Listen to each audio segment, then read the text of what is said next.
আজকে না এত পরিমাণে বৃষ্টি হচ্ছিল, তার উপর আমরা দেখতে পেলাম ব্যাপারটা হচ্ছে আকাশ মনে হয় আজকে একটু অনেক বেশি জল খেয়ে ফেলে, সেই জন্য আমাদের ছাতা নিয়ে বেরোতে হচ্ছে, এমনি বেরোনো যাচ্ছে না। বলছি দাদা গায়ে ছিটে ফুটে পড়ছে তো, ব্যাং এমন করলে কি হয়নি কি, আবার চান করতে হবে।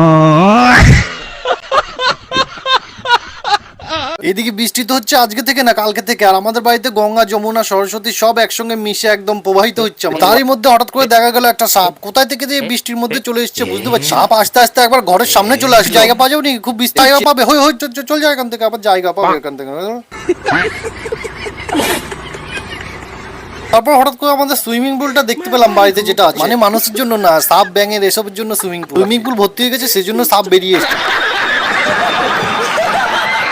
অ্যামাজন জঙ্গলের 2% তো আমাদের বাড়িতেই আছে, চারপাশে শুধু দেখতে পাচ্ছ তো বাগান আর বাগান, সেই জন্য তো বাড়িতে এত সাপের উৎপাত। ভারত থেকে শ্রীলঙ্কা পর্যন্ত একটা সেতু বানানো ছিল আমাদের প্রভু রাম, আমাদের বাড়ির লোকেও একটা সেতু বানিয়ে ফেলেছে। এটা হচ্ছে ঘর থেকে রাস্তা পর্যন্ত যাওয়া, সেতু কিন্তু অনেকটাই লম্বা। রাস্তার মধ্যে বেরিয়ে দেখে এই বৃষ্টির মধ্যে রাস্তায় মানুষ তো দূরের কথা, একটা কুকুর পর্যন্ত নেই, বুঝছো? রাস্তায় একটাও কুকুর নেই, তো তুমি কুকুর কি জন্য বেরিয়েছো? আমি তোমাদের দেখাতে বেরিয়েছি, না দেখালে কিভাবে জানবে তোমরা? আমি কিন্তু সেই সেতু দিয়ে বাড়ি চলে আসছি, আর কোথায় কোথায় কেমন বৃষ্টি হলো অবস্থা জানি। আমাদের পূর্ব বর্ধমানে বিশাল বৃষ্টি হলো।